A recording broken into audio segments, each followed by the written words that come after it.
নমস্কার বন্ধুরা, recruitment update YouTube চ্যানেলে সকলকে স্বাগত জানিয়ে আজকে 7/6/2024 পশ্চিমবঙ্গের আবহাওয়া সংক্রান্ত আপডেট নিয়ে হাজির হলাম। আবার কি তাপপ্রবাহ পশ্চিমবঙ্গের বিভিন্ন জেলাতে? আসুন এই সংক্রান্ত আপডেট দেখে নিই বিস্তারিত কী রয়েছে।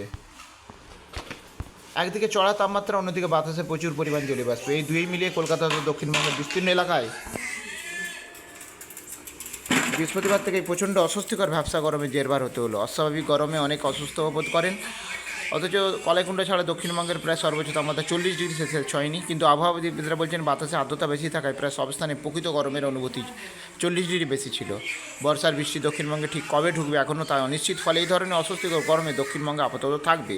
তবে তাপপ্রবাহের পরিস্থিতি সৃষ্টির কোনো সতর্কতা আবহাওয়া দপ্তর জারি করেনি। বজ্রগরম মেঘ থেকে বৃষ্টি হলে সাময়িকভাবে স্বস্তি মিলবে। সারাদিন ধরে প্রচণ্ড গরমের পর এদিন বিকেলে কলকাতা এলাকা সংলগ্ন এলাকায় বৃষ্টি হয়, তবে কিছুটা স্বস্তি মেলে। দুপুর পর থেকে দক্ষিণবঙ্গের বিভিন্ন জেলায় বজ্রগরম মেঘ থেকে বৃষ্টি হয়েছে। কলকাতার এদিন সর্বোচ্চ তাপমাত্রা ছিল 37°C, যা স্বাভাবিকের থেকে 2.5 ডিগ্রি বেশি। সর্বনিম্ন আপেক্ষিক আর্দ্রতা 59%, যা যথেষ্ট বেশি।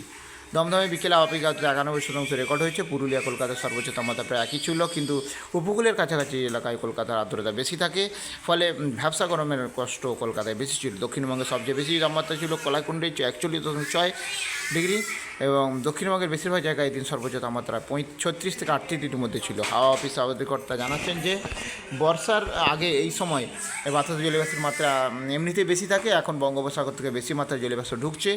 আবহাওয়াবিদরা বলছেন তাপমাত্রা বেশি থাকা এই পরিস্থিতিতে স্থানীয়ভাবে বজ্রগরম মেঘ তৈরি হচ্ছে বিভিন্ন জায়গায়। বর্ষা না আসা পর্যন্ত এরকম চলবে। মৌসুমী বৃহস্পতিবার খানিকটা এগিয়ে দেশের আরও কিছুটা অংশ প্রবেশ করেছে। উত্তর পশ্চিম বঙ্গোপসাগরে মৌসুমী অগ্রসর হয়েছে, তবে দক্ষিণবঙ্গে বর্ষা কবে আসবে তা এখনও আবহাওয়া দপ্তর জানায়নি। আবহাওয়া দপ্তর এই কথা জানছে আগামী 3-4 দিনের মধ্যে কোনো সম্ভাবনা নেই। তো যা হোক, এই আপডেটটা আমি শেয়ার করলাম, আর আপডেট পেলে অবশ্যই শেয়ার করবো। সঙ্গে থাকবেন এবং চ্যানেলটা সাবস্ক্রাইব করে নেবেন। ধন্যবাদ।